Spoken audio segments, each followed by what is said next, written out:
Hello and welcome to Down the Slope. Once again, I'm Ewan and I am joined by Harry and Greg. Back to just the three of us. Liam's away for the bank holiday weekend, so back to the three that started way back in August time. And I guess, what would you say, symbolically, we're doing the season review today. So the fact that it's the three of us who have been in from the start, maybe that's a good thing. We can talk about the season and maybe the podcast journey as well. And as we sort of wrap up our first season, we will be continuing throughout the off season. I'm sure there might be some breaks here and there, or some of us be being away for. I know some of us are going to Scotland games and whatnot. But so this week, what we're looking at is the league campaign.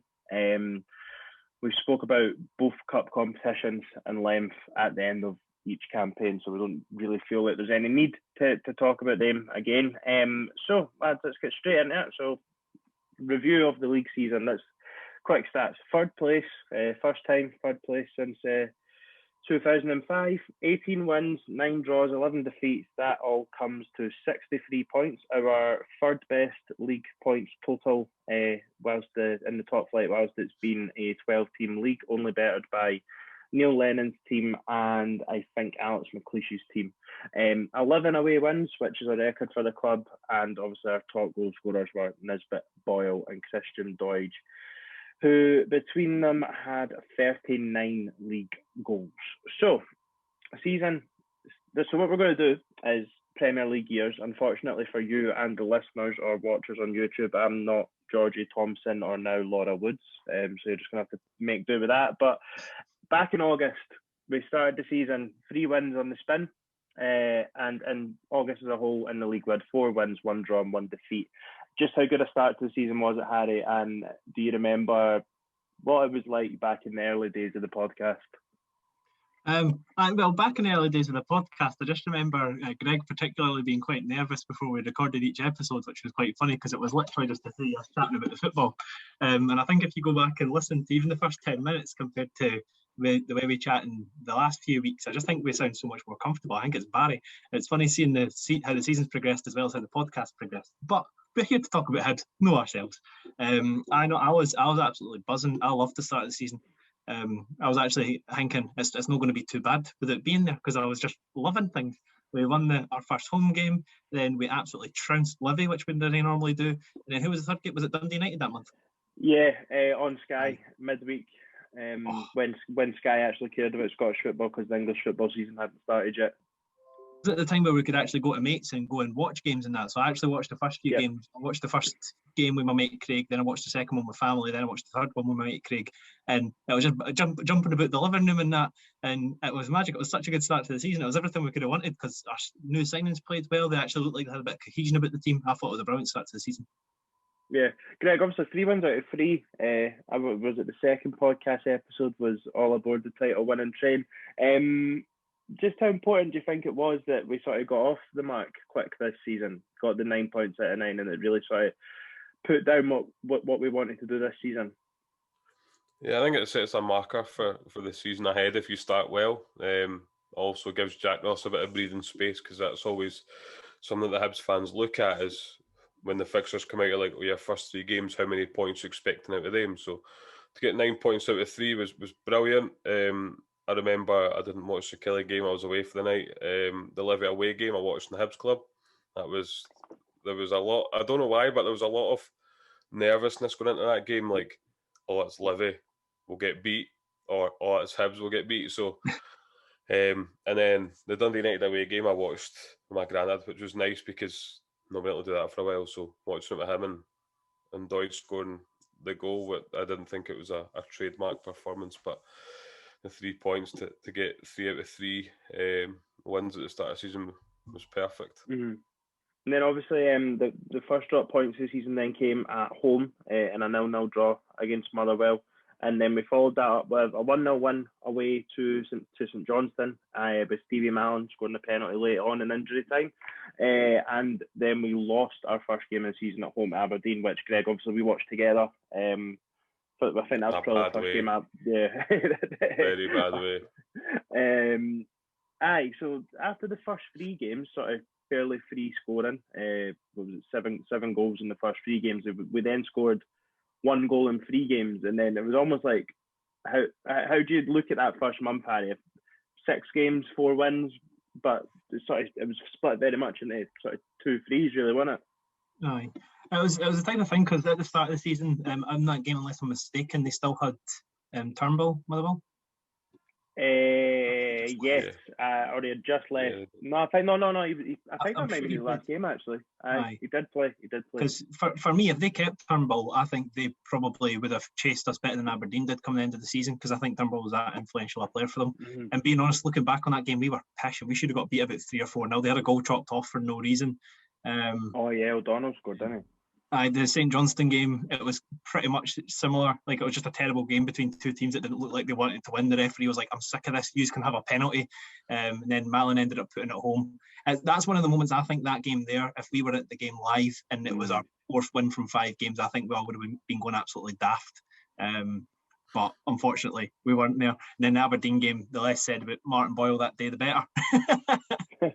But the thing is, for me, if you've started your season at the first 6 games and you've picked up 13 points, that's pretty good going. That's pretty good going.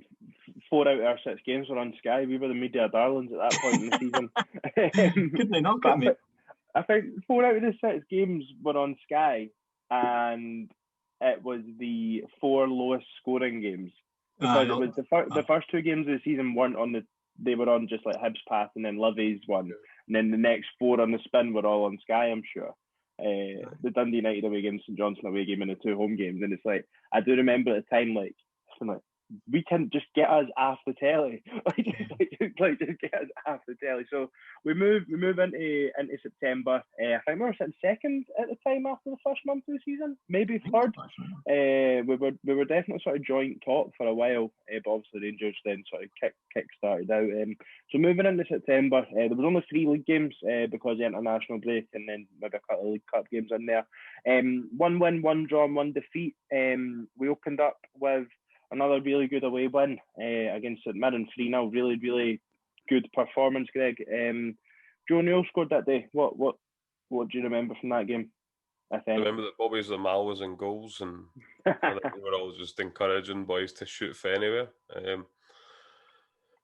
I think Nisbet had been injured before that, and this was his first game back after a couple of weeks out, if I remember rightly. I think so, yeah. And he scored after maybe 10 minutes or whatever. And I thought we looked very... hit off his thigh, didn't it? It was a hit off his arse or his thigh. Nisbet didn't, if I remember right. He didn't have a fucking clue, aye. It wasn't clean. And then Boyle threw it in the net in the second half. So that was a very good performance, actually. And little did we know that was going to be the pattern throughout the season, where we'd be good, shite, good, average, and continue on that fashion. But yeah, I was very impressed with us after St Mirren, to be fair. And it gave us a lot of confidence going into the games. I think it was the Old Firm after that. Yeah, so Harry, Greg mentioned obviously we then played the Old Firm back to back, and I guess obviously played a few games at that point, but that's your first real test of the season. When the fact you've got them back to back, and obviously Rangers came to Easter Road unbeaten, hadn't conceded a goal at that point, and we drew 2-2, took the lead in that game. Do you think that at the time, obviously, as the season progressed, there was question marks raised over Jack Ross in these big games, but you have to look at that and go, well, no, if you look at it in perspective, the way Rangers were playing, to get that 2-2 draw at the times had got to be seen as a really good result, right? I think in perspective, I thought we were brilliant that day. I thought that we matched them all across the pitch. I thought, obviously, the Rangers, they had more possession and they had more chances, but I thought we created higher quality chances on the day, and I thought we scored 2 very nice goals. That's one of the ones I feel bad for Dre Wright, because if the fans are in the ground and we've all went mental, he's already become a cult hero, but instead, because the fans aren't there, everybody forgets about that and just kind of throws him under the bus. And to be fair to Rangers, at that point, Rangers were unbelievable. Like the goal, I think it was Arfield scored the second goal in the second half. Yeah. That goal was absolutely stunning. You can't really take that away from them, but that was a standard that they were at, and we managed to actually take a point from them. I know that Hibs fans didn't like, we should be taking 3 points off the Old Firm. That was a very, very good Rangers team, and I think we done brilliant to get a point out of that. And it's good as well, because for the second goal, it was marginally offside, but they were all whining and that. VAR? No, didn't get VAR in the game, but nah, great result. And then obviously, maybe, I don't know if it was maybe something to do with the fact that obviously Rangers, it was the first points they dropped all season, but obviously Ryan Poach just got right in the heat of Gerrard, Tavernier, and and co after the game, and Morelos as well. Another thing, Greg, obviously Marciano's leaving at the end of the season, but that was another game where you'd really seen the benefit of Marciano, that double save in the second half. That game, for me, that's up there with I know you get goals of the season and stuff like that and moment of the season, but that double save against Rangers was sensational, wasn't it? Yeah, I mean, I don't know how he done it. When the first one comes in, you think, oh, the second one's going to be finished off, and then just out of nowhere he manages to block it. That's the quality goalie that we had. And kind of going off topic, but that's going to be very difficult to replace whether Macy comes in or not. But yeah, that double save was unbelievable, and do you know what? I think it gave us a big lift after the Rangers game because the performance was there as well, and the result was very respectable. So no, definitely, and I know Liam's not here and he likes to call him Dr. Dre, so I'll shout out Dr. Dre now. So, like you say, obviously we came away from that Rangers game full of confidence, really, and then we went to Celtic Park, and I mean, if you look at the game on paper, we got battered 3-0, but when we spoke about it at the time and throughout the season, that we were pretty good that day, and again, I guess we'll come on to it later as we go through, but do you think we were too open that day at Celtic Park? Just in Celtic's maybe just that little bit extra quality. Callum McGregor scored after sort of 12 minutes, and then we kind of kept on playing our game instead of maybe just sitting in a wee bit and trying to frustrate Celtic a bit more. Maybe that did we then maybe see the benefits of that long term as the season progressed? How did you think? Well, a disclaimer, and because Celtic are the most horribly run team in the country, and we weren't actually allowed to watch the game legally. I personally didn't live stream the game, so I was only listening on the radio. But I think, to be honest, without being able to comment on the game, so I don't want to just spraff nonsense. I think kind of testament to the season, whenever we started out games well and conceded first, we did struggle to bounce back, and I think that was probably the first sign of that this season. Because from what I'd heard and seen on Twitter, we did play really well in the first half, and we were frustrating them, and they couldn't really get anything going. And it was well taken goal from McGregor that was kind of out of nowhere, and then Hibs didn't really bounce back from that, which is frustrating. And I hope it's something that we can look to improve on next year. So obviously it was kind of a recurring theme, and when we had the frustrations, that was kind of things people were lashing out at Jack Ross for. But yeah, it's the thing is, for me, when you're away at Celtic Park or Ibrox, if you can get a point, great. If you can get 3 points, amazing. Like I find it difficult to complain too much if you lose. Yeah, Greg, obviously, when you contrast that to the game we played against Celtic November or December time, when we will talk about it, but and I remember something you mentioned on our podcast. I can't even remember when it was, maybe months ago, but you remembered you referencing this game and talking about how Jack Ross tends to learn these lessons when things happen in games. We then tend to address them in the next game. And do you think that was a big learning point for him? Because the team did go and play against Celtic that day. I think me and you both managed to watch the game through. I think was it maybe friends that we had our season ticket holders at Celtic Park or something. And we played very expansive football that day and got picked off by ultimately a better team. Yeah, I think that was maybe a wake up call to him that sometimes the way you play doesn't matter against Celtic. You know, if they do have the quality to go and pick you off and score 3 like they did, and yeah, I thought we were very quick. We were actually quite attacking that day, and paid the price for that. So yeah, I think learn your lesson absolutely, and we will come on it. But obviously later on in the season, at Celtic Park, that showed. Yeah. So as we moved into October, the first 2 months, I think you mentioned there, Greg, you've seen sort of it probably went on throughout the season. Hibs were quite streaky, but we go into October and we went through the league in October unbeaten. So there was 3 league games in there, 2 wins and a draw. We started the month with a 3-2 win against Hamilton. And I think Harry, you probably recall the first sort of 45 minutes to an hour of that night was arguably the best football we played all season. Best football we played under Jack Ross. We looked absolutely unplayable. We were absolutely phenomenal for about 70 minutes of that game until they got that flicky. I think it was the own goal first from Ryan Porteous that got them back into the. Or was that the second goal? Was it the penalty first? They messed up. They messed up in that game. Did they not score the rebound? No, they missed a penalty and then they scored another penalty. They got two penalties you're right, and their own goal. Right. Aye, but for honestly, like everything we wanted, because after the Celtic game, we were kind of complaining about the lack of like tenacity in the team. We just wanted the team to be aggressive and get in people's faces, and we just bullied Hamilton off the pitch. And we looked such good value for 3-0. And by the point it was 3-0, it could have been like 6 or 7-0. Their keeper had a blinder. Aye, no, his keeper was just on form. And then Hakeem Odafin, everything that comes into the box or down the flank, he'll just absolutely attack. So, I thought we were very, very good. That was one of my favourite performances of the season. And then you get all the bedwetters on Twitter afterwards being like, "That's rubbish. You can't concede 2 goals at home to Hamilton." The game, we won the game. We played really well. Yeah, we nearly blew it, but we didn't blow it. We won. Do you got my hot take on that? What?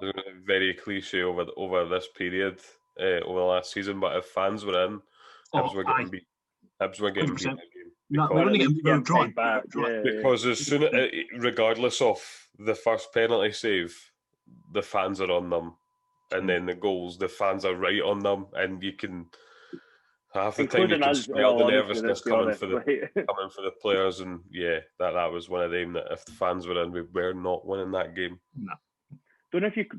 This was actually a goal that I was surprised didn't make it into the shortlist for goal of the season, considering I don't think we scored that many worldies. Kevin Nisbet scored a wonderful free kick that night as well, whipped into the goalkeeper's goalkeeper side top corner.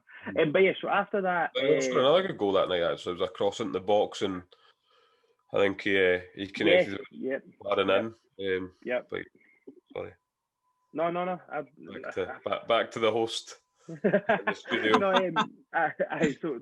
Following on from that game, we then played 3 League Cup games on the bounce during the international break, and we sort of came out of them having played. Remember, it was like Halber playing it right back against Cove Rangers, David Gray scoring a late winner at Forfar.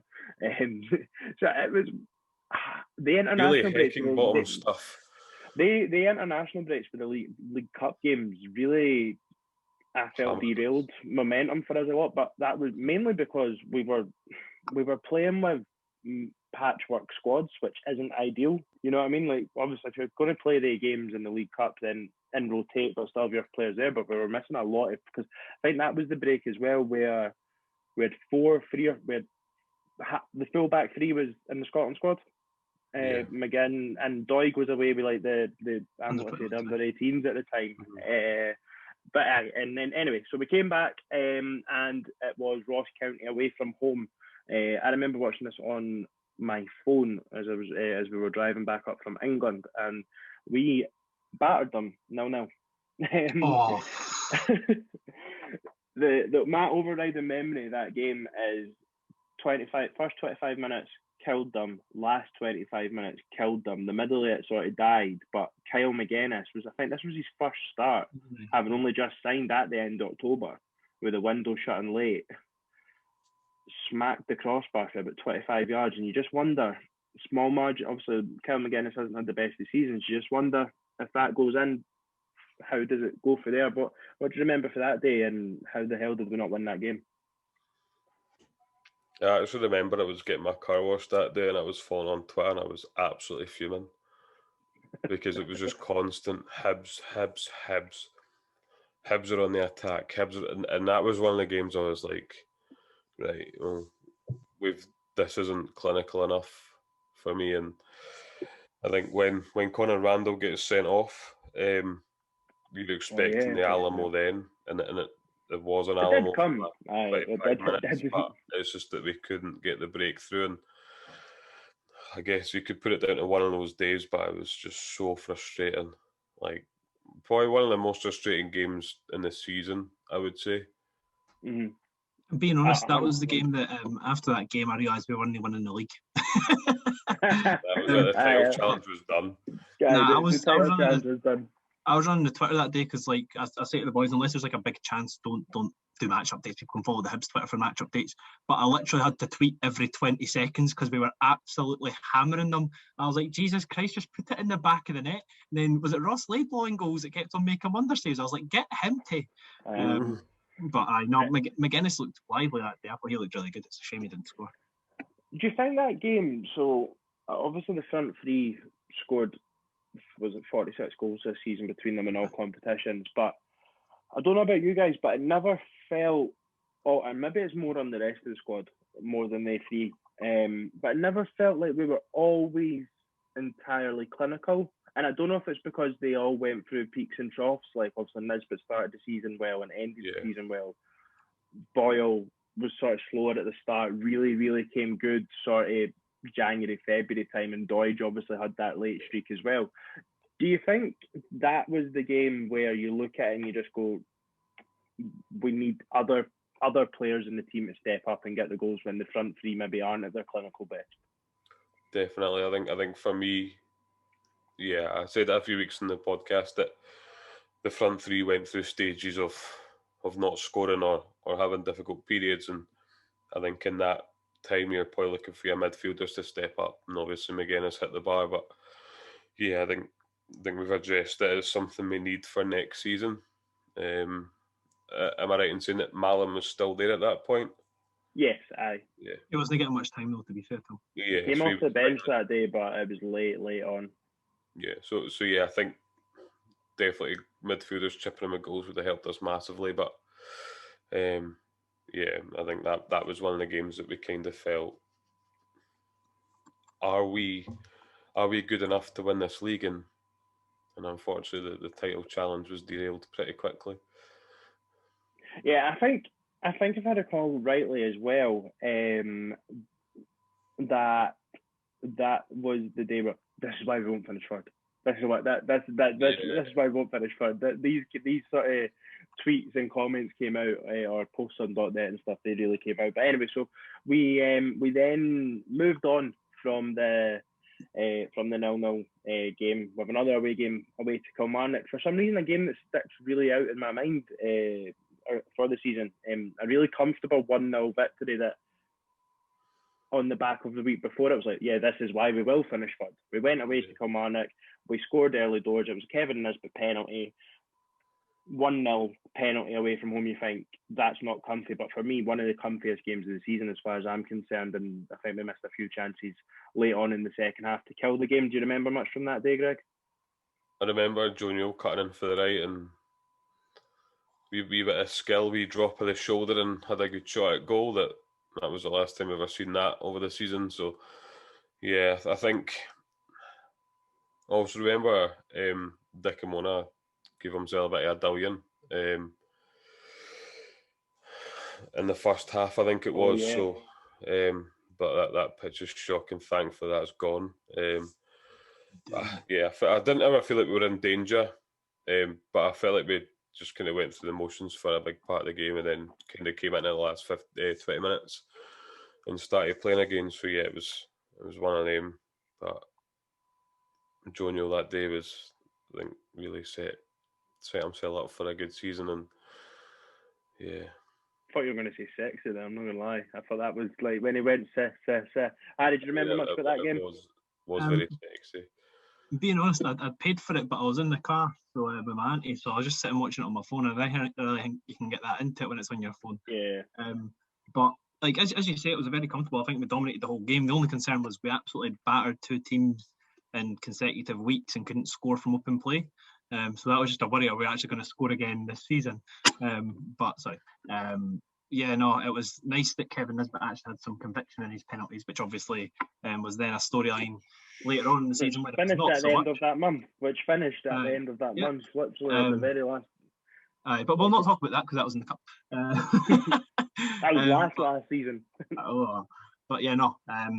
Another good performance, as you say. It was probably one of the most comfortable wins of the season. Soon, like the way I described the cup final, whoever got the first goal was probably going to win that game. And as soon as we scored, it was just plain sailing. Kilmarnock couldn't do anything. Yeah. So moving into November, it was our worst calendar month of the year. Not our worst form of the year. It never quite got to our worst form of the year. But in terms of calendar month for league games, 3 games, no win in November. Yeah.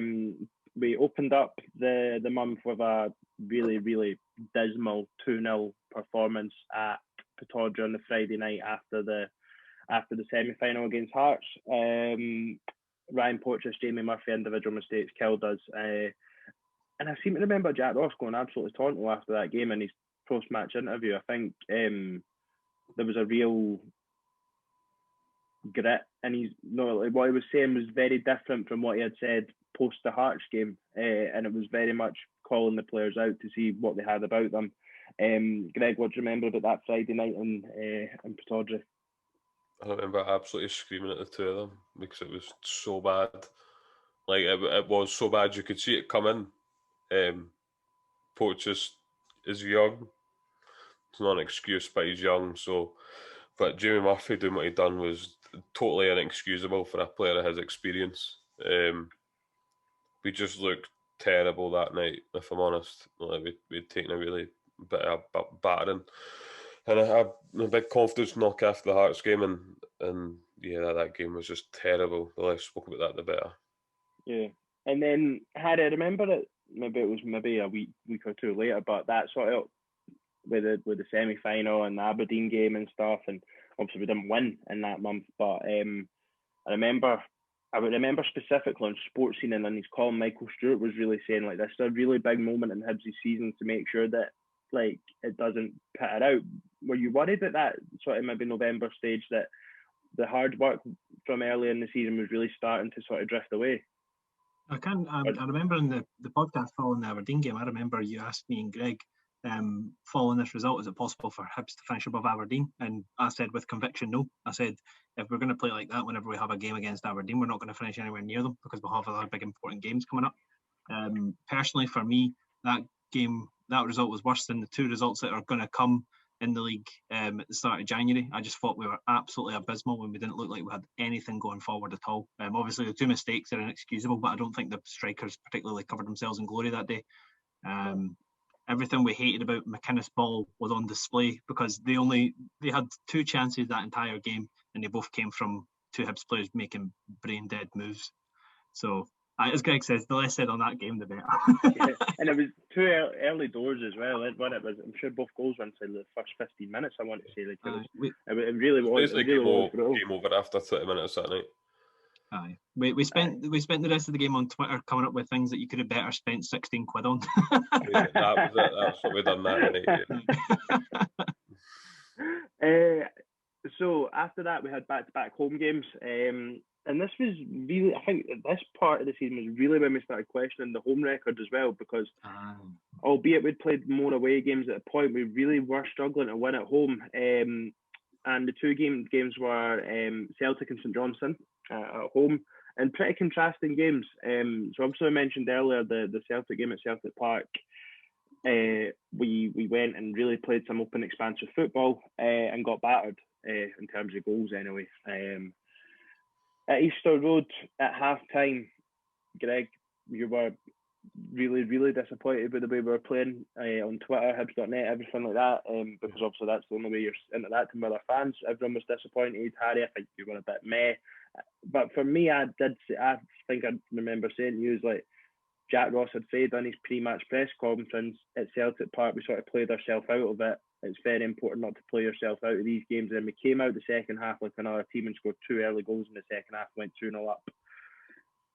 Obviously, errors from the referee to start with, the penalty decision, and then Paul Hanlon's misset clearance ultimately cost us late on, and we dropped the points and it finished 2-2. What do you remember from that game, Greg? That first half was probably the worst first half performance up to that date. I don't think we didn't really get our half. We didn't put any pressure on Celtic. We were just very, very lazy in the way that we had the ball. There was nothing passive. About us. Was it? Passive. Very passive, and this was before it really came to the forefront that Hibs don't play two good halves of football. The second half was totally different, you know, and I'm not going to. Does credit go to Jack Ross for that then? Because if he set the team up to sort of make sure they're still in the game at half time, and then he has it in him to, again, these are maybe questions that have been asked more recently that would maybe suggest otherwise, but he's had it in him to set up a game plan to stifle a team to come out in the second half, and then ultimately at the end of the day, what happened late on in that game's out with his control, really. Yeah, I think the penalty is, but the clearance is. Yeah, but he can't control Paul Hanlon miss hitting a clearance. Also, that free kick for the clearance was never a free kick in the first place, so it's two howlers from the ref. I'm not like, I ken Paul Hanlon should do better with the clearance, but I'm not having that on Paul Hanlon's fault. He didn't make a foul for the free kick to be given in the first place. That was two stinkers from the ref. I know we spoke about it, and I'm sure my comments were, but you still need to defend that properly. Yeah. And do you know what? See, when I seen it, Photolax, I was like, this maybe shouldn't be too bad, and then he's stuck in the top bin. It's like, well, there we go. Like, we should have that game dead and buried. You know, that was game management, and that was brought to the front as well at that point when it wasn't really deserved. Yeah, because it was so raw and because it just happened. You're like, well, game management's not good enough. Well, I don't think that had happened the whole season up till then. So, yeah, I think it was two totally different halves of football from us, and again, that was something that was going to happen throughout the course of the season. Yeah, so it was obviously, you mentioned it there, and it was a tag that definitely got thrown at the club. The team at that point, the game management thing, and Jack Ross not being able to manage games and stuff like that. Yeah. I think probably because of the season before, but that was the second time this season that we had scored first in a game and not won it. Both of them against the Old Firm, which I think, okay, it's whether you think it's acceptable or not, but it is maybe more common. And the fact we then came back against Rangers having went 1-0 up, 2-1 down, and it was at the end of the day, it only happened 3 times this season. So I don't think that's something that you can accuse Hibs of. When you look back at the season as a whole, and like you say, it's maybe a tag that got put on the club. I'll let Harry come in after this, but against Rangers it was different because we were only 1-0 up, but against Celtic you're 2-0 up at home. You should be. Aye, absolutely. It just hurts, doesn't it? That's the thing. It hurts, but then you look back on the season and you do think, okay, missed opportunity, but it's still a good point at the end of the day, isn't it? Mm-hmm. Yeah. Okay. I'll allow it, but yeah. Harry, we know what you think about. You put I think it was. I can't remember the ref. I want to say it was the bald one. What's his name? Yeah, I'm pretty sure it was Bobby Madden. I'm sure it was Bob. No, was it Willie Collum actually? Possible. I don't know. It was somebody else. But after he walked off the pitch, he blessed himself as he was going off. The thing is, for me, like at the time I said it, and I'll say it again, referees, like, in fairness to them, they're not given much of a chance. They're not full time. They've not got any form of, like, they should be full time, and after games when they make terrible decisions, they should be sat down to watch it back and be told, this is terrible. And if they continue to make the mistake, they should have their wage deducted accordingly. Because if I go to my job and I make a massive cuck up and everybody it ends up derailing everyone, then they'll probably have words with me and be like, look, this can't continue. And if I keep on making the same cuck up again and again, then I'll have to be sanctioned because it only makes sense. But referees in Scotland, because they're no full time, they can make terrible mistakes on a weekly basis and get away with it because what's going to happen? They're going to get put on a lesser game. Who cares? But for me, as like the Rangers game, I was actually quite chuffed to the point when we drew 2-2 with Rangers. But as you say, when you dominate a game, dominate a half, I think we were much better in the second half than Celtic were. And you get yourself into that position, like, in hindsight, you can't let the 2-goal lead regardless of how terrible the referees are. In fairness to Greg, I think he was probably a bit harsh at the time, but I was probably a bit lenient as well and a bit angry at the ref. So, I know, because when you mentioned that game, surely no. When you mentioned the Celtic game, I was like, what was the score? And then you mentioned it was 2-2. Oh, so it was. But anyway, go on. So then, literally, I think it was the midweek after that we had St Johnstone at home. Again, a 2-2 draw. Second time we played St Johnstone this season, obviously. From that night onwards, it's definitely been a thorn in our side and ruined my Saturday. Ruined my happiness. Ruined my season, to be honest. Ruined my life, man. So again, more drop points at Easter Road that night. 2-2. Paul McGinn scoring both equalisers. We came from behind twice in that game. How do you look at a game like that? Just in general, it's not ideal to go behind twice at home, but just to take the positives and the fact that you have obviously like not lost the game despite going behind twice, or like if you look at the Celtic and Rangers game, do you know what I mean? And you're talking about game management. Do you have to? That night we were absolutely humming that night, and McGinn was the only player that got pass marks. The good thing, I'll one more thing and then Greg can come in. I'm glad that game happened though, because I think that's when Paul McGinn actually started getting plaudits, because up to that point he was my player of the season.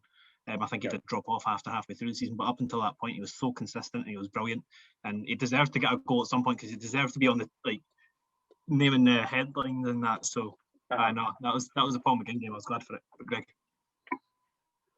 I remember the first goal was shocking defending from us. I think poachers and handling poachers. I think just did not pick the runner up. I think it was Ali McCann that scored, and it was like honestly a 3-yard tap-in or something. I think at that point we were like, well, our defenders had to score 2 goals to keep us in the game and get us a point.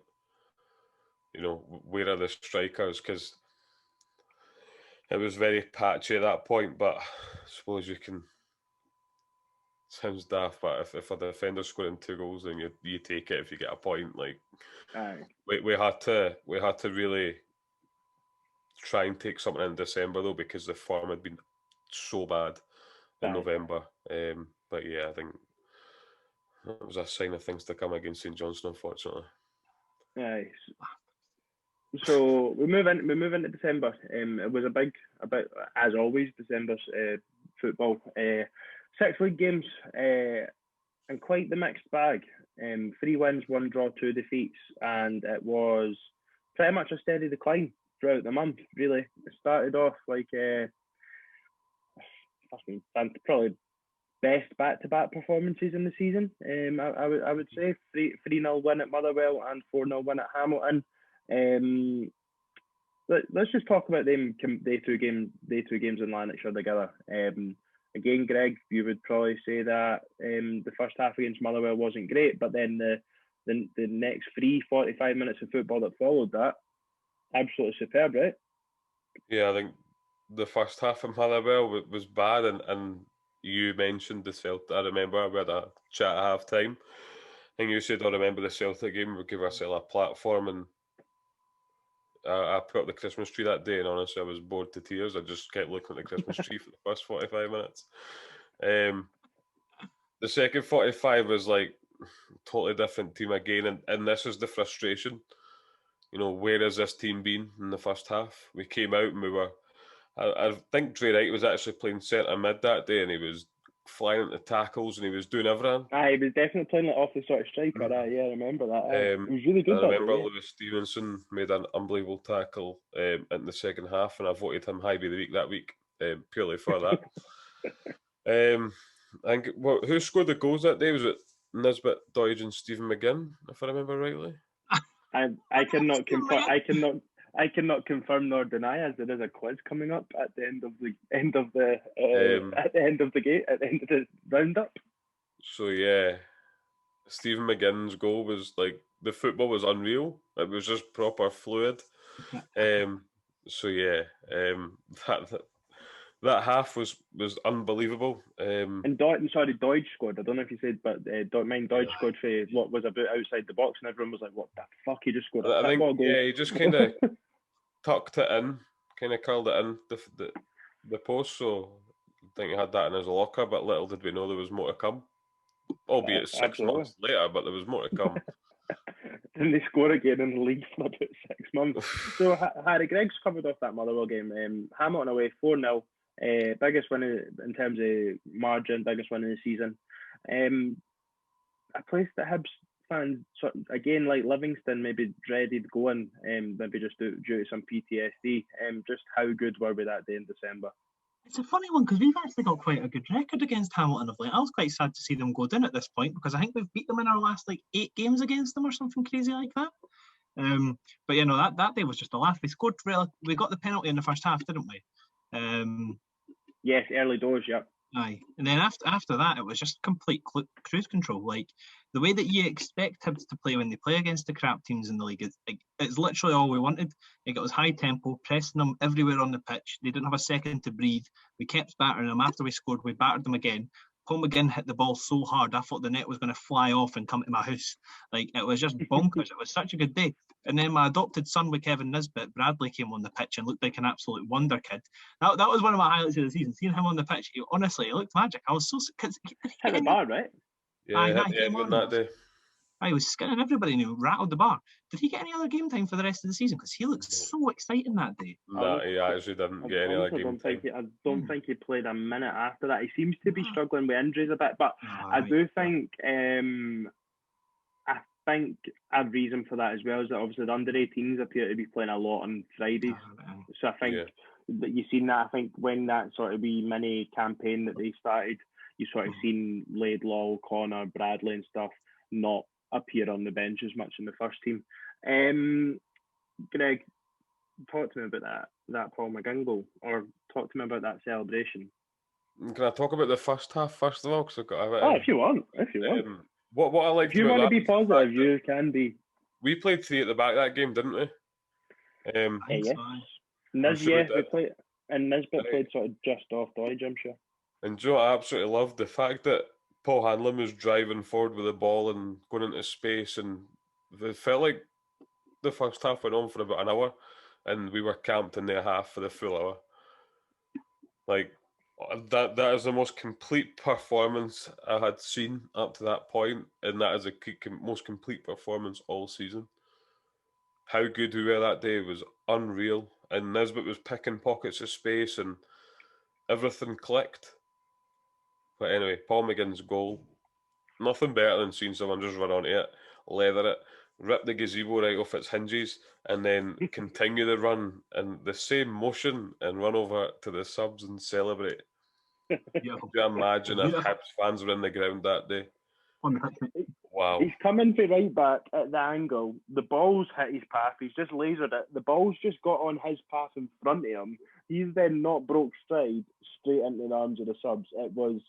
He did not. He didn't go out of his way to hit that. That ball fell into his path perfectly.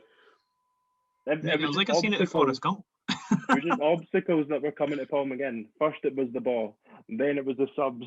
I reckon if nobody was there, he just kept running at Hamilton Town Centre. I genuinely think that we could have scored 7 or 8 that day. We were that good. Kevin Nisbet didn't score, did he? I seem to remember him. I think he scored then. Oh no, did he? Did he miss a few chances? Should have scored in the second half. There was a Boyle took the penalty. No, Boyle. That was the first day. That was the first penalty Boyle took. Aye, because that was the whole thing. Who's going to take the penalty? But no, I'm sure. No, he did. Nisbet did score. No, he did. He did score. It was a tap-in though, but yeah, that. Then you put the tweet up that you were very proud of about. Are you not entertained? Yeah. I think that was the first time I've not been entertained by him, but nah, it was very good. And then we'll talk about probably the worst moment of the season. Well, we've still got 2 games before then. So again, Dundee United worst moment of the season. So after back-to-back away games, we then had back-to-back home games. I don't know if you noticed that in the first half of the season, it was rarely was it home away. It was always like blocks, which I think almost played into the fact that's why we maybe not struggled at home but done well away, because it was like momentum. But then if you maybe dropped points in the first home game, we then struggled in the second one. I don't know. Maybe I don't know if there's any sort of psychology to that. But yes, we had back-to-back home games, Dundee United and St Mirren. St Mirren game, it was the second game, but we'll talk about it first. It was fairly forgettable. 1-0. Both teams got a man sent off. They probably should have been down to 10 men beforehand. Boyle had the fullback in absolute tatters all night. Christian Doidge got sent off. And I can't, for the fucking life of me, think about what the goal was. Kyle McGinnis scored a cross. No, that was Dundee United. The same Mirren one. It was a cross and then Nisbet. I think that. No, in fact, I'll tell you what it was. He was leaning back and managed to loft it. Oh, it was a great yes. How's that not been nominated for goal of the season? I don't know. We were genuinely shocking that night as well. That was one of them. We'll talk about Dundee United game, but we're like, well, we played that badly and won. We offered nothing that game. St Mirren should have beat us that game, 100%. we were that bad. We had their number this season, eh? Yeah. Mm. So when you mentioned that, Greg, it's maybe a good transition into what had happened the weekend before. We were really bad against St Mirren. That was on the back of, you could argue, again, probably the best 88 minutes of the season at Easter Road against Dundee United. And if it wasn't for Benjamin Seagrass, we'd have won 6, 7. And I don't even think they were. There was a few that you thought that's a bad miss, but some of them were just world class saves. There was and the goal we scored, like you mentioned, Harry, was a cross for Kyle McGuinness. And is there a time? Obviously, again, it's disappointing. It was the last time that we did surrender a lead all season. When you come up against a goalkeeper like that, sometimes do you have to put your hands up and just dip your hat a wee bit? Greg, you're the one that's more raging, so I'll let you go first, mate. Was it to Harry? I addressed it to Harry, but you didn't say my name. I did. No, he definitely did, Harry. Don't start coming for me. Oh, sorry. I was trying to end it on a positive note because I know you're going to go Raj. Well, do you want me to go first, then Harry can... No, I'm happy to go first. I didn't hear you say Harry. Honestly, I do apologise. I'm going to slate boys. I'm going to slate boys. So mate, I'll go first. You can kill them after us. So I'll lay them up. You can finish them off. You can set them up and I'll bat them at the park. I thought that it was the most creative I thought we looked all season. I think that we just kept on creating very good chances. The only unfortunate thing was Benjamin Seagrass was playing chess and he was about 18 moves ahead of us, and he put us in check at the very end, and then they ended up putting us in mate, bastards. I thought, like as Ewan said, I think that the majority of his saves were top notch as opposed to bad misses from the Hibs players. But again, it's the same as the Celtic game at the time. Like I wasn't too angry because I thought they couldn't have done much more, but then it wasn't a great goal. Was it McNulty that scored it? Did he set it up? No, Luke Bolton. McNulty set it up. It was that wee winger for City. Just ball straight across and tapped in at the back post. Just one of those ones, mate. I feel like I've seen that story at that end of the ground, times. Sitting in the famous 5 stand, and then when they score and then like the player runs behind the goal and like they say, I've seen that image too many times. Mate, Ken, what that reminds me of when you're at the game and you can see in the last minute and all you can hear is all the seats clack up as everybody leaves the fucking ground. I miss that noise. I hate it, but I love it at the same time just because you're there, eh? But Greg, you can slaughter people now. That game was just all fart and no shite, wasn't it? I think it wasn't Christian Dodge's finest hour. When you did have one really bad miss. Regardless of the goalie, you need to be scoring. And the defending again, wow, that was poor. That was very, very poor. And it was one of them that I seen it come up on my phone before it happened, and I just remember holding it in, and then when the ball actually went in the net 5 minutes later, I was like, this is shite. This is murder. And I was on dinner that night, so I had to go through the kitchen and listen to a bit of Marvin Gaye to calm myself down because I was absolutely fuming, man. Honestly, I was so angry.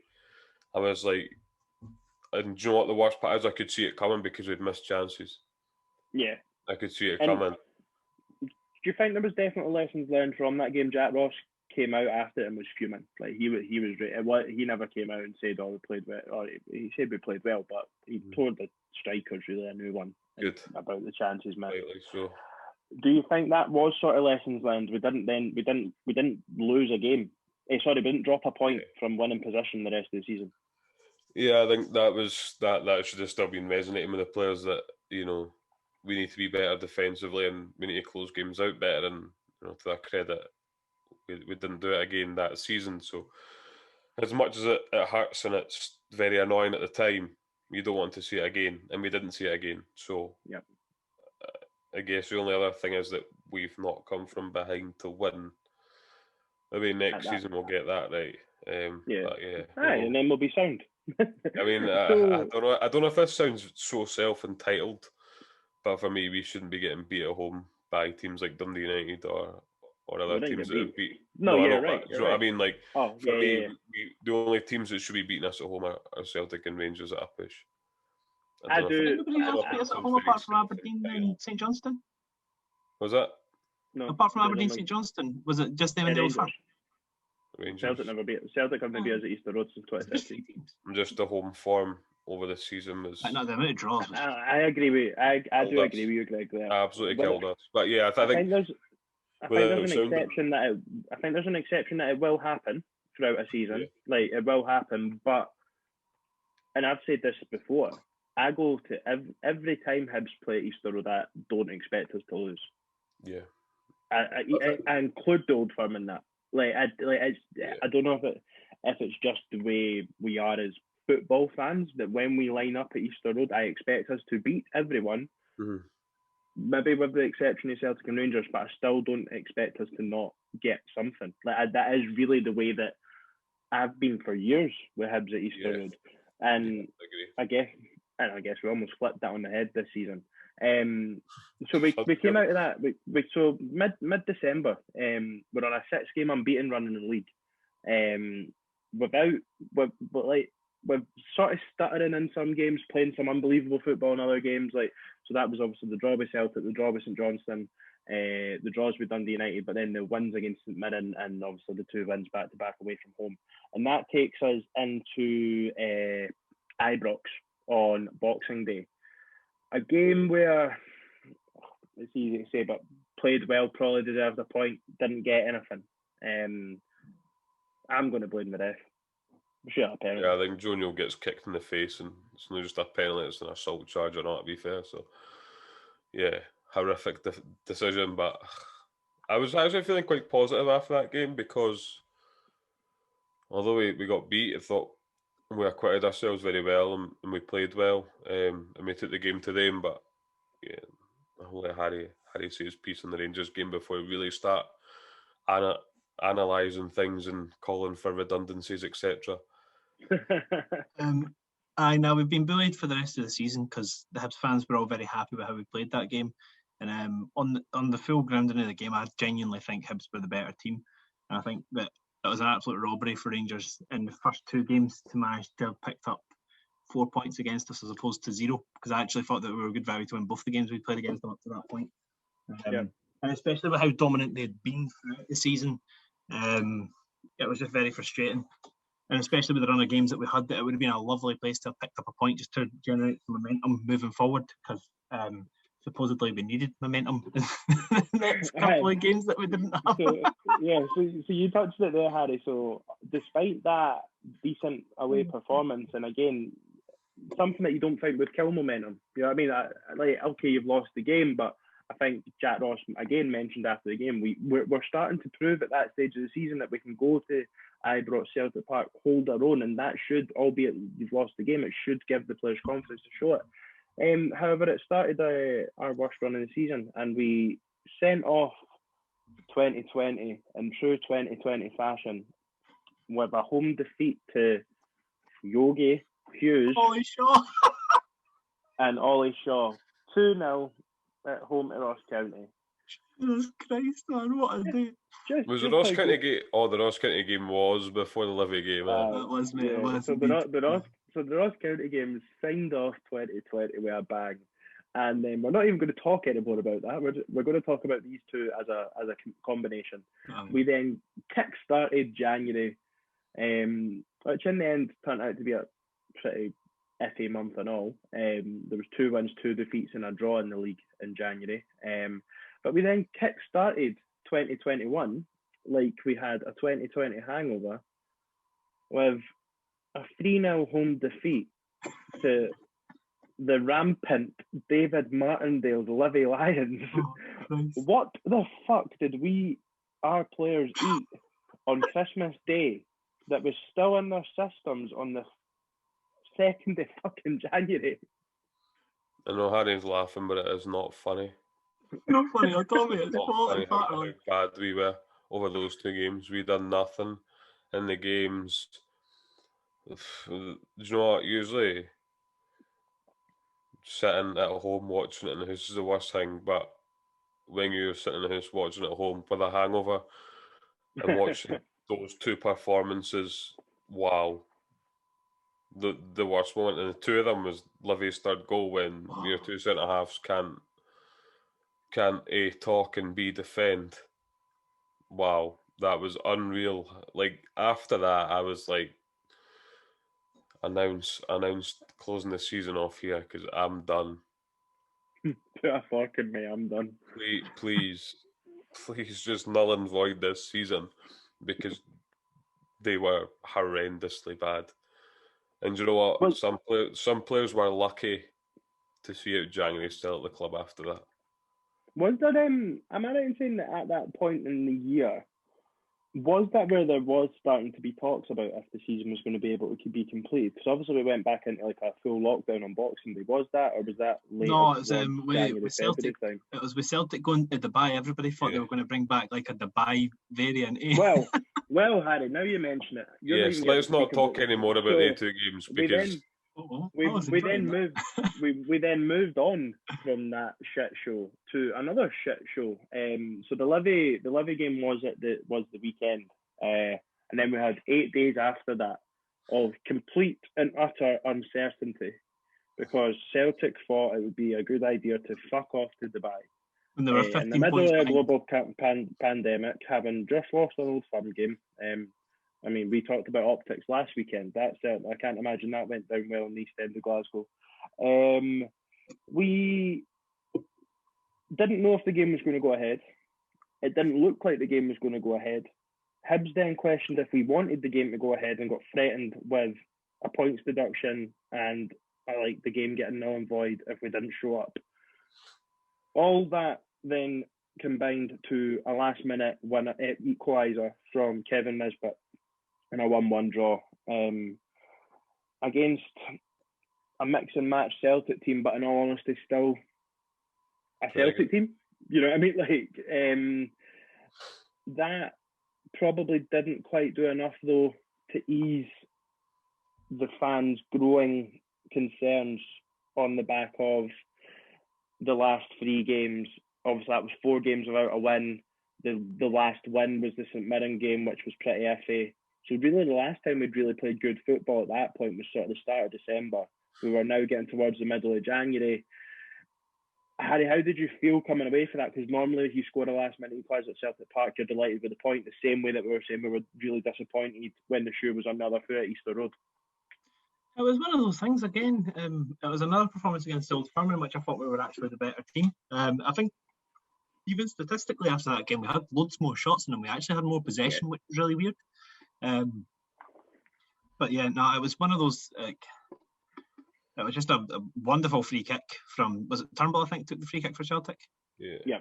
Aye, and then Nisbet's goal. To be fair, I was bouncing about the living room in that going daft. I was having a great time after we scored that one. But see, the thing is, I reckon if that was Hibs fans wouldn't have been far away from having a protest outside the West Stand and that if fans were allowed at the games. But the thing is, during that month, we'll not talk about the next game because I think is the next game after that Kilmarnock or St Johnstone? We had Kelly. Kelly in the league midweek before that. For me, as I said, Celtic, the players they had on the pitch would have been on wages 10 times the amount of the players Hibs had on the pitch, regardless of who they had missing. So I don't think Hibs can be blamed for only getting a point at Celtic Park when that's the case. People are paid higher wages for a reason. So I think it was a good result, and especially if it's a last-minute equaliser. Obviously frustrating because they were missing a few key players, but again, it just shows the absolute bias from the SPFL and the SFA towards Celtic and Rangers, and it's an absolute joke how that game went ahead when there was literally safety concerns for our players. Yeah, Greg. So we then followed that up with, I think at the time, what did feel like a big game, an important game. Obviously, we had the League Cup semi-final the weekend after this game with against Kilmarnock at home. We were in dodgy form. Let's call it what it was. We hadn't won for a while, but we pretty comfortably put Kelly to the sword 2-0 at home with Alex Gogic scoring an absolute thunder bastard, which ended up winning goal of the season from like the official goal of the season. We will do some of our own nominations later on as this absolute mega show continues. Do you remember much of that Kilmarnock game? It's not a game that sticks out all that much in my memory other than the Gogic goal. I remember them hitting the post. I think it was Kambamba hit the post because at that point there was a lot of talk of Kambamba coming to Hibs. Yeah.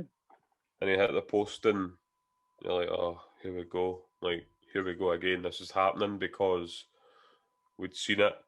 And then Gogic came up with a second, and then on it was a wee bit easier. But I think that game as well. I think that was the first game that Paul McGinn blamed the pitch, and said the pitch wasn't great, so they couldn't play their style. I thought that started way back in December time. Nah, I'm sure that was then. But yeah, it was. I don't know. Home game against Kilmarnock. What? Yeah, that was a home game. Yeah, Paul McGinn blamed it on the home game. Paul McGinn was vocal a few times throughout the season about the state of the Easter Road pitch and it being which is absolutely pathetic. Grow up, you're a professional football player. Pick that up with the club, not with the bloody media. I'm sure that was maybe the second or third time. I'm sure it got mentioned. Hibs felt they couldn't play their own style in the first half. Oh yeah, yeah. And then the second half, I mean, the pitch wasn't great, but you know exactly what you're stepping onto. You know, you're only programmed like a robot. You can surely adapt to the conditions. Come on. So, And then the week after, I wanted him gone. I wanted to never see him again. I wanted to never hear of Jack Ross ever again. I wanted him off the face of the earth. I was very annoyed that there was nothing. No amount of Marvin Gaye was going to calm me down after that semi-final. That was. Let's Marvin Gaye and get him gone.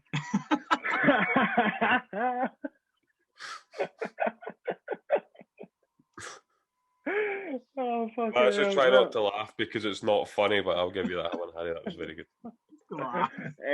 Harry, just back on the Kelly game, try and keep this short, but how much honour did you have when Alex Gogic went and done that? Oh, mate, oh my goodness, that was my dream, eh? I love Alex Gogic, Big Papa, what a guy. And fair play for getting goal of the season, what a guy. That's quite tame. Well, you said keep it short, so I just wanted to say what a guy. So following that League Cup semi-final, which obviously went down like a lead fucking balloon, we pretty much had the worst game that you could ask for. Rangers at home, only a matter of days later. Definitely a better performance, but again, for the second time in just over a month. In fact, might not even be a month. We came out on the wrong side of a 1-0 victory against Rangers, very much blaming the referee again, because at the end of the day, Alfredo Morelos shouldn't have been on the pitch. I don't think it's funny that when Stephen Gerrard was asked about it, he hadn't seen it yet. But every other time it was in question, he'd seen that instant and wanted the opposition player to go to jail. So yeah, I think that was quite funny. And then he wanted Darren McGregor to be banned for really having nowhere else to place his foot. So yeah, I was quite happy. Well, I wouldn't say happy, but it couldn't have got much worse than the weekend before. And I thought we actually gave a decent account of ourselves. But yeah, when you compare it to after the disappointment against Hearts and the season before's Cup semi, and then what we produced at Tawdry, albeit the same outcome. It was much better. And then you mentioned Darren McGregor there, so obviously he came back into the team that day. We then went to get back to winning ways with a really, really good 2-0 win away to Dundee United. I think we're sitting 6th at the time, maybe even 5th. Darren McGregor and Martin Boyle scored the goal, and that sort of wrapped up January. We didn't come out the top 4 all season. Yes, spot on, mate. Spot on. Didn't come out the top 4 all season. Should we finish? We were 5th or 6th. I said Dundee United were 5th or 6th at that point. Oh, right. I'll let you off. And then obviously January also seen the signings of Chris Cadden, Jackson Irvine, Matt Macy, and then obviously Stevie Malin went away on loan, Jamie Gullen went on loan, and Dylan Barnes left the club. So we moved into February. 3 straight wins on the back of a win. 3 straight wins on the back of the win up in Dundee at the end of January, starting with St Mirren away from home. A certain Ryan Porteous, who had been subject of deadline day interest, him and Kevin Nisbet. Porteous came off the bench to make it 2-0. Again, a game we were incredibly comfortable in. And then later on got caught out to make it 2-1 when really we were going for more goals at that point, and maybe we should have just been a little bit more conservative. That was a big moment in the season, especially for Ryan Porteous. Do you think, Harry, just only days after and potentially looking at leaving the club? Just quickly for Ryan Porteous, first half we were absolutely miserable until they got the red card. Either team could have won that game. But yeah, no, it was lovely because the thing is, I do berate Porteous quite a bit on the podcast, but I really want him to do well, and I'm so glad he got that goal because there was so much speculation surrounding him. Does he want to be at the club? But took his goal really well. I think they deserved to win the game after they got the red card. Right. So then came a really, really big win at home. Greg, to Aberdeen 2-0. Martin Boyle scored both goals. Really could have a hat trick. We could have scored more goals. I think it was a really big game that, again, I think at this stage it maybe put us level with them. Having been behind, we were sitting in fourth after that sort of this Christmas spell. I think that game it felt like we really took advantage of the race for third place. I think from that stage we really put our foot down. That was massive, wasn't it? And I think it answered a lot of questions for Jack Ross as well. Yeah, I think he needed that to try and get the fans back on side. Could you imagine if we hadn't won that? Usually that's why we won't finish third. But yeah, I think that's when we really kind of started to go and take it and make it our own. Massive win. I felt like Aberdeen were very poor that game. I thought they didn't really offer much.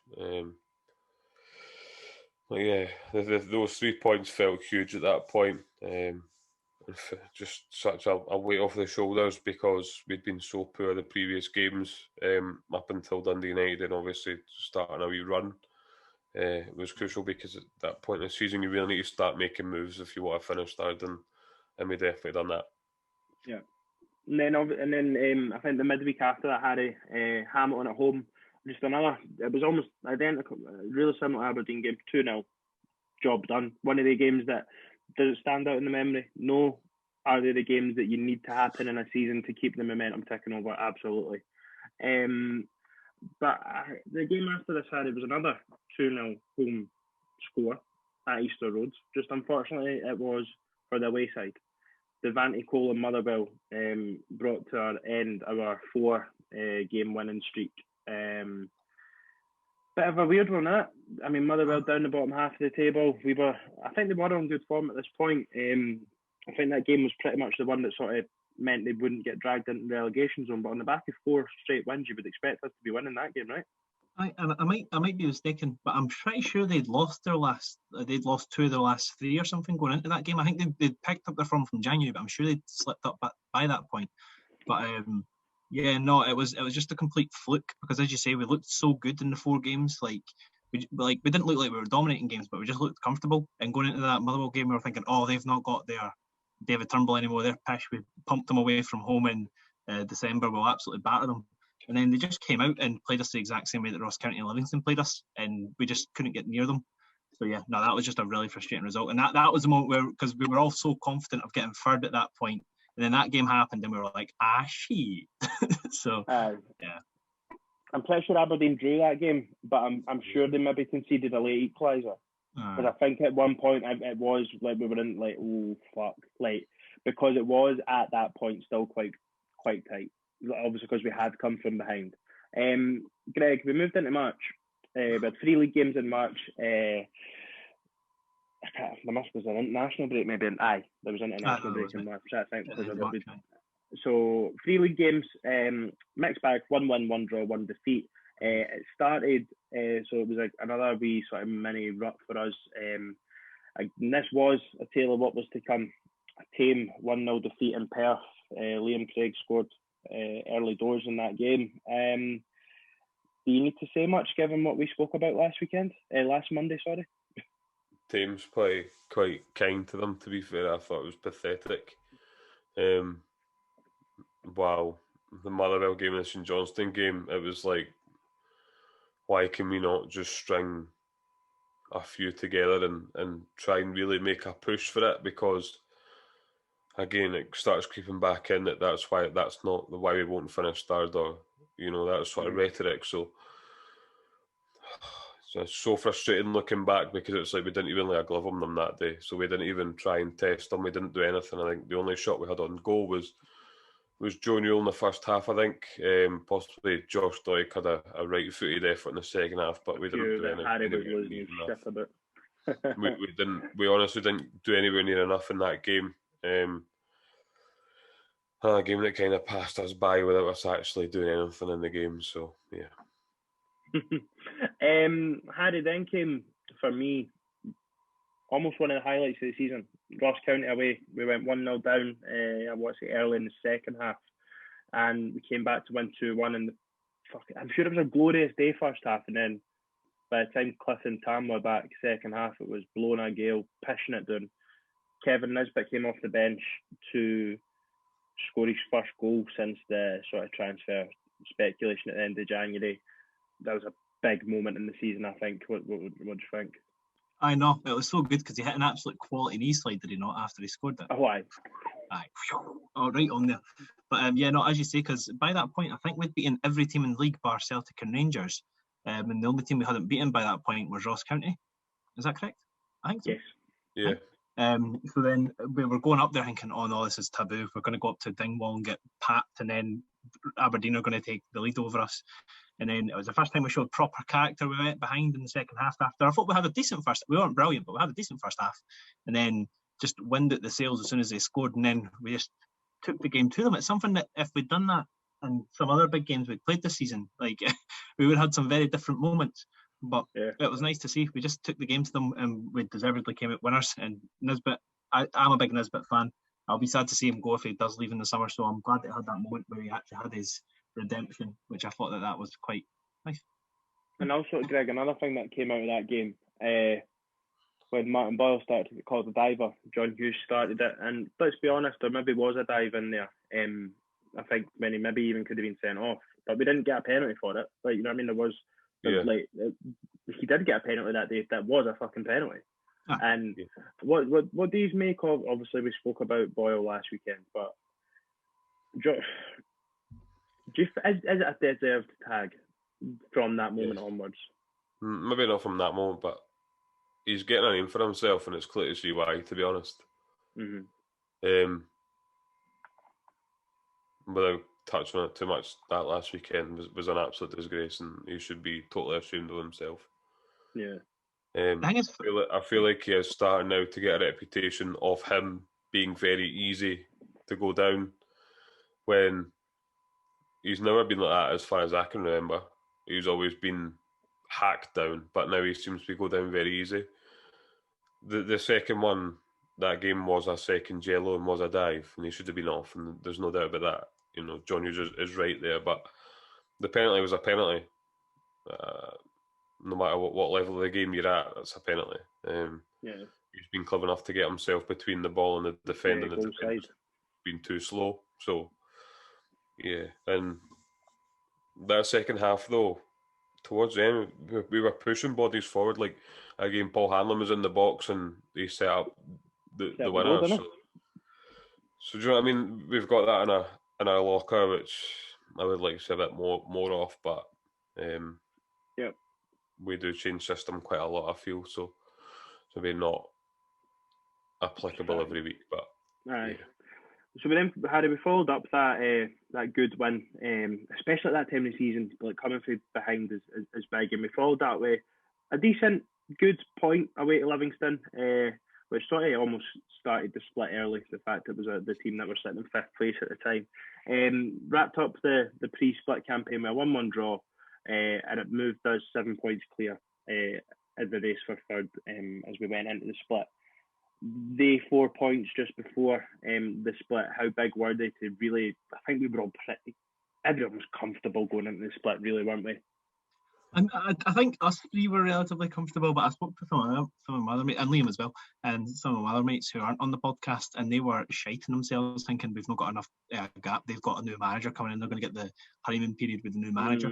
But for me, as soon as we got that point against Livingston, did Aberdeen lose that game, or did they get a late equaliser? Late equaliser, because as soon as we went in with more than a 2-game advantage in this goal difference swing, it was a done deal. Like, Aberdeen would have had to be battering teams every week, and we would in the likes of Livy and themselves, and that just wasn't happening. So I was dead confident going into it. So yeah, massive results. Yeah. Greg, that day Christian Deutsch felt like his first league goal for a while, and he came good, and we will speak about it, I guess, in the split. But do you want to tell us that he's a streaky player, or will we just leave it? Oh, whoever knows that. I think that was his first goal in 14 games or something. Yeah. I think because obviously every time he scores, Hibs tag the Welsh FA. And I remember a lot of the comments were like, "That's his first goal in 14 games. Like, please shut up." Which they have a point, but we know that Doidge is streaky. When he scores, he tends to go on a run. And I think that our kind of rhetoric around that point was, well, he's going to run now at the right time for the split, and it proved to be true. You know, we needed him to go on a wee run, and he did. So yeah. First goal in 14 games. Come on, please behave. Right. So we're going to put April and May together here as a sort of post-split campaign. So 2 league games in April, first 2 games in the league campaign. It started with a post-split league campaign. Started with a competitive performance, but again just came out on the wrong end by a goal at Ibrox, 2-1. So went 2-0 down that game, but again I felt we played all right, and then Kevin Nisbet obviously scored a really good header late on. It was one of the games, you just sort of look at it and you go, again, maybe a missed opportunity just to get a point, but you came away from it still fairly confident in third place, knowing that Aberdeen had to still face the sides. Yeah, I think we're still confident, but again I think that there was points in that game where we just weren't up to it. We finished off the half very strongly that game. We had a good couple of opportunities, and like, you need to take them at Ibrox, you know, especially this season. They're a totally different animal, and I think we spoke about the defending. I think it was at the second goal, Ryan Kent's goal. Yeah. We kind of spoke about the defending there, it really not being up to standard, but we got ourselves back in the game, but didn't have enough to get a point. But that wasn't one of the games we'd expect anything from. I think we highlighted games that we would expect points from, and that wasn't one of them. So I think we kind of took it on the chin, and it was almost a free hit. We used that quite a lot this season, but that was a bit of a free hit, to be fair. To be fair, we still don't understand why that goal from Porteous was chopped off. Yeah, that was not a clue. There was no foul there, but Alan McGregor moans at everything, and obviously the ref just wanted to keep him quiet. So unbelievable. Mind-boggling. Harry goes about the ref blessing himself if they came off the parket against Celtic. I don't know what the ref done. I think it was at John Beaton. I don't know what he done when he came off the pitch. Mate, he went straight to an orange mark. Probably went into the home dressing room and had a wee celebration with him. But yeah, unreal. Went to the Loudon Tavern after the game. So anyway, we bounced back, and I guess to sort of keep momentum as well, Livingston at home, we won 2-1. Much like I would say the Hamilton game earlier in the season, we were tremendous for 45 minutes there, 2-0 up at half time. Harry, just how good 45 minutes was that? It was just satisfying because, as I've touched on in other games we played well, it's just we kind of have these goals that we want Hibs to meet every single game, and they do it about 5 times a season, and that was one of those games. It was high tempo, very tenacious. They didn't have a second on the ball. Every time we got the ball, we were looking to get it forward. I think that was probably the best time we'd seen the tandem of Newland and Irvine gel together. Like, the two of them just looked so comfortable in that first half, and every single time either of them got the ball, they were launching it down the wing to either Doig or Boyle, and that's where our strength lies.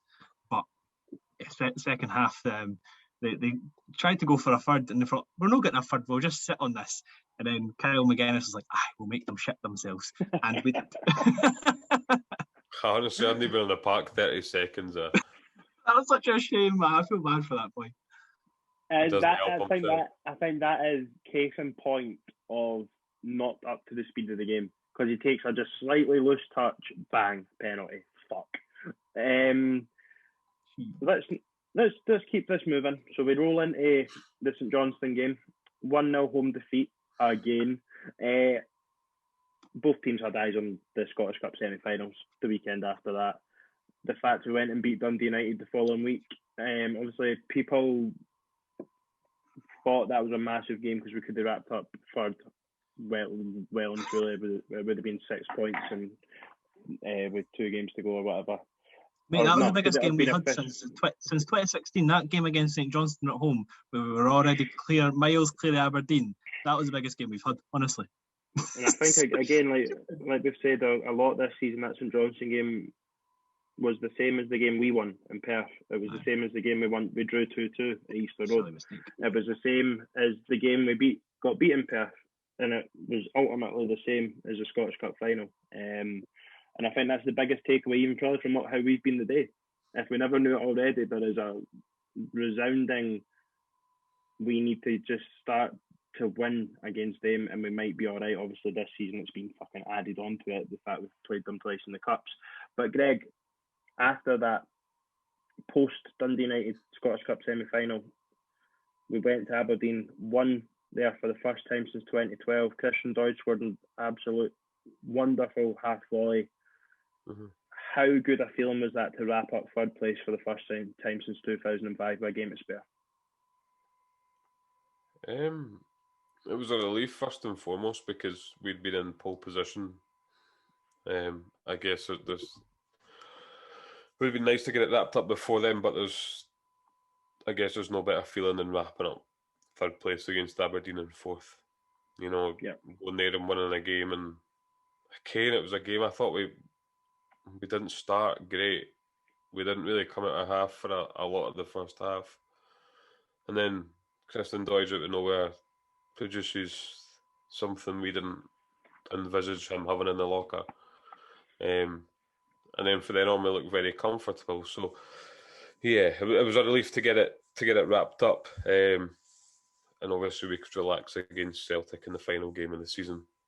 Yeah. I mean, it's an absolute roller coaster up till then. We all had a very good day that day. Harry, Aberdeen game. And just talk to us about the Aberdeen game, and obviously, like Greg said, it meant that we could relax in the final game of the season against Celtic. But yeah, that win in Aberdeen first since 2012. I know. Like I've said before, that's the first game I actually managed to watch with my dad this season. I've been going to Hibs games with my dad since I was about 3-year-old, literally. Been a season ticket holder for like 15 years, so it's mental the fact that I've only managed to watch one game with my dad this season. But it was a good one. It's just so nice after you score a goal to be able to grab someone and just like squeeze them and hug them in that. It's magic. So we were going daft when we scored, and then big high fives at the full time whistle. As Greg said, I don't think we played particularly well before the goal, but personally I thought that was our best defensive performance in the second half. If I could give a lifetime contract to players at other teams, Canberra and McGeoch would be signed permanently with Aberdeen for the rest of their career because both of them were absolutely hoofing. But yeah, no, that was, for me personally, that goal was probably the highlight of the season. Yeah. And then obviously we wrapped the league campaign up with a pretty boring 0-0 draw at home to Celtic. Neither team had anything to play for. We obviously we kept that alarm on. We kept snoozing our alarm for another 8 days after that. But hey, it is what it is. So bring our league review to an end before we move on to a quick quiz. And then I think we'll actually do the player awards next week alongside our sort of plans for the summer and stuff like that. Just because we've been chatting away for fucking ages here as it is.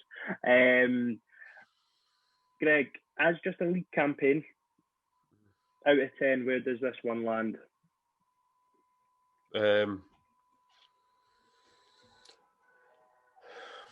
Without thinking about anything else, I would give it an 8. Out with everything else that went on. No, just a league campaign, yeah. I would give it an 8, to be fair. Third for the first time since 2005. The points, total, etc. I'd give it an 8. And now factored in cup competitions? A 6. A 5 or a 6. Purely because of the... Purely because we're... I assume that's not because the stages we reached, just the fact that the results didn't go our way. Yeah, it's not just based on It's not just based on the final; it's based on the other two semis as well. That we didn't win. Yeah, I think So five if you or were six. scoring the season, so what, a 6 out of 10 for the season as a whole, despite Yeah, finishing third? with maybe an average of 7 out of 10 if I'm feeling generous, which I'm not. So it's a 5.5. Harry, so same for you. Give me a score for the league, a score for the cup campaigns, and then an aggregate score for the season as a whole. I'll give the league a 9 because I think that the peak that we can potentially do is if one of Celtic or Rangers have a terrible season, potentially get Champions League, and that would be a 10 out of 10. So I'd give it a 9 because I think that's the maximum apart from a miracle season. And then all things considered, like obviously frustrating, particularly how bad we were in the cup final, but I'd struggle to give this season less than an 8 overall. I think that the league campaign particularly carries it quite heavily. I'll get a lot of flack from people on Twitter. I don't think, but for me personally, I think that it's separate entities. I don't think that our league campaign influences our cup campaigns and vice versa. I think that if before the season someone said to you Hibs finished third, but you losing the Scottish Cup final and the League Cup semi-final, you would bite their hand off. Obviously frustrating at the team we got beat off, but St Johnstone have proven themselves to be a very good cup team, regardless of who they were playing. So yeah, not as frustrating as I've given it at the time. Yeah, I think for me, I'm definitely swaying between that 8 and 9 mark for the league. I wouldn't go 10 because I do think, let's finish. We could wrap it up earlier. Aye. And this is the thing for me. So I'm looking at it, and I want to say a 9 because we finished third, but there was quite a few disappointments even in the league campaign, which probably I'll go 8.5 maybe for the league. Just we finished third, but there was a few disappointments tied in there. Cup, we get a 7 from me purely on the basis of the fact we got there, but then it's very disappointing to lose the games. It's hard to ignore the fact that you lost to St Johnstone in both cups. Not really that, like the Hearts one, obviously it's last season technically as well, but disappointing. Again, the Hearts one, that comes down to 2 penalties. The two, it's hard to get. It's frustrating to lose to Hearts. It's really, in fact, it's disappointing. You felt angry after the game, but the St Johnstone ones were both proper hard to take, especially last weekend. But I would give the season an 8 out. But I feel 7.5 out of 10 for me for the league campaign. For the season as a whole. Just because I think you're always going to look back at this season with a tinge of regret. I think that's and I don't know if you can score something. I would give a 7 as a pass. So I'm going slightly above pass marks. Hopefully but for me, the most important thing is that the league campaign and is the kickstart, is the foundation to a more successful period for the club, and that's the main thing. As long as this isn't the peak. Anyway, quiz time. It ain't Harry's High B quiz. It's Ewan's quiz. It's Ewan's season review quiz. So Harry, you can get involved, right? It's out of 15. There isn't 15 questions.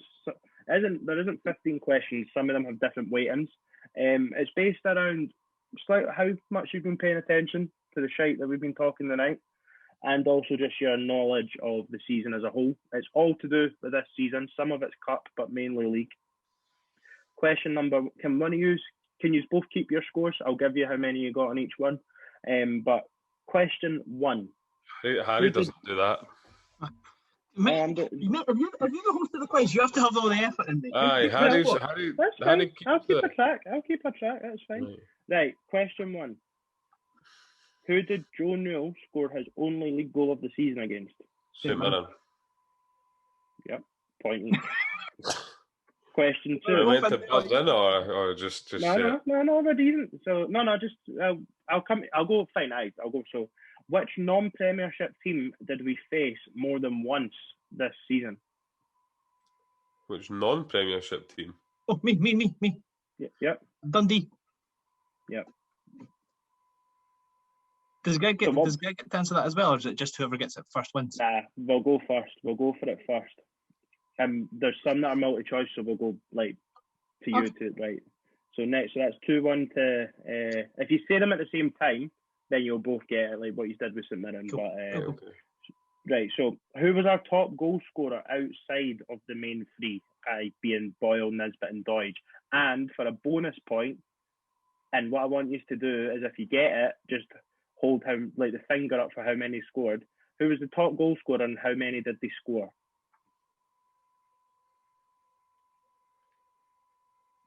Paul McGinn. 3, 2, 1. Harry, what's your answer for the player? I was going to say Paul McGinn with 3, but did he score 4? So you're both wrong. Paul McGinn wasn't our next top goal scorer, but how many do you think our top goal scorer scored? Harry, you saying 3, Greg, you're saying 4. Yeah. Wait, no. I'll change mine to 6. I reckon. Okay. Well, Greg gets a point for the volume of goals. It was Stevie Mallon with 4. I just said Mallon. Paul McGinn. That's pathetic. Stevie Mallon with 4. Paul McGinn was next best with 3. Wait, who did Mallon score his goals against? St Johnstone? St Johnstone, Dundee, I think the rest of them were Brora, and there was another one. He scored 4 in all comps. You're getting deducted a point for including League Cup because we've got bigger fish to fry than that fish. Mate, then our next top goal scorer would have had about 2. So, oh my God, 3. Right, so this is straight away. This is just a 50-50. So both of you have to answer quite quick here. Who scored more goals this season in all competitions? Paul Hanlon or Ryan Porteous? Ryan Porteous. Paul Hanlon. Paul Hanlon has 2. Ryan Porteous has 1.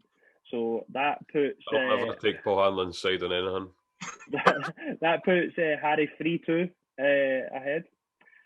Which player played the most minutes in all competitions this season? Good question. So you can both get this one. It's got to be Paul McGinn. Aye, Paul McGinn. Paul McGinn for both of you? That is correct. Because even when Hanlon was away, he still played, didn't he? Would Dodge be second most? No, Paul McGinn did not play every game because he was in the Scotland squad, but he still played the most minutes. No, Dodge wasn't second most, no. Who was second? Second most was, I'll tell it'll come. Okay. So, 2 players were in the match day, so there's two points available here.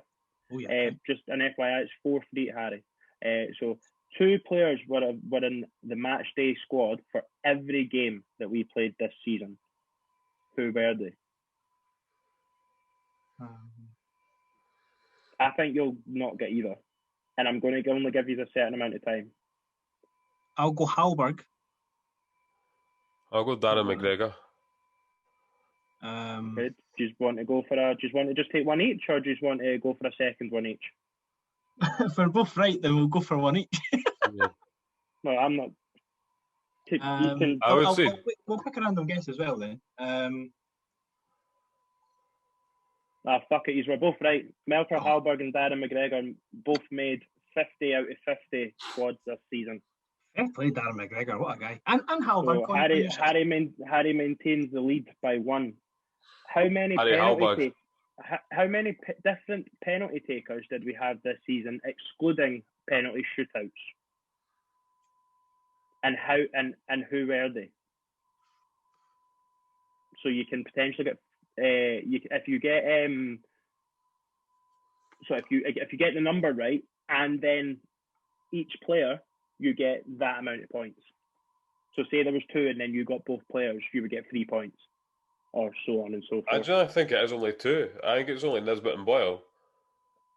Right, I'll go 4. Okay, and who do you think Nisbet, the players are? Boyle, Murphy, Mallon. Oh, Mallon. Of course. So Murphy not take the one against Rangers? So Harry gets 3 points because he got Mallon, Nisbet and Boyle, but there was only 3. So Greg gets 2. Greg gets 2 points because he got Boyle. 2 because he got Boyle and Nisbet. He just didn't get enough. I forgot about Mallon actually, because I think the season before everyone was taking them because we couldn't spoil them. Everyone. So who missed against Rangers then? Was it against Rangers? No, not against Celtic. Nisbet missed against Celtic and Murphy scored the rebound. Yeah. So but Harry did get 3 points there. You only got 2, so that moves Harry 2 in advance. Who scored the third goal in our 3-0 away win to Motherwell? Steve McGinn. You again. You said that was coming up. We'll both get a point back. And the final question, 3 points at stake here. Greg, you need to get all 3 here, and Harry needs to only get 1. So I'm going to let Harry answer first, because obviously if he gets all 3, then the game's done. We had 100% records against 3 sides this season. Who were they? Hamilton, Kilmarnock, and St Mirren. Spot on. How does he get? Because you couldn't have won if he got all 3. So, and if you got all 3, then he'd have known the answers, wouldn't he? Just stopping it to the floor. Oh, it's a shame. All I'm known is Greg's tears, and he's been moaning at me moaning all season. Listen, I won the Harry's High Wee quiz for the whole season. Ewan was lagging behind, so obviously he's really upset about that.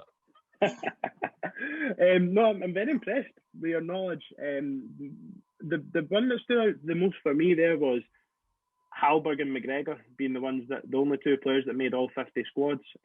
Paul McGinn only missed 1 squad because of international duty, and Martin Boyle missed 2. Boyle only missed 1 squad, and it was Celtic post their Dubai trip. He missed that one.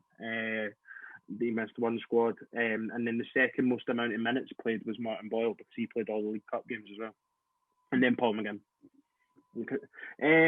But yeah, no, that wraps up the quiz. That pretty much wraps up our league season review. Next week, what we're going to do is do some maybe Player of the Year awards, if you like. Maybe with a little bit of a twist to the same shite that Hibs done, and moment of the year, our fans, fuck off Hibs. That just means that they fucked up because they thought we were going to win the cup. That's all that means. But yes, we'll be back next week, and we will be looking ahead to what the summer has to bring for Hibs, potentially looking at players that we think will be away, players that we think will be in. And then after that, Harry, you've got a shed load of fun and games for us to get through for the off season. But once again, guys, thanks for joining and thanks for listening. Goodbye. Thank you.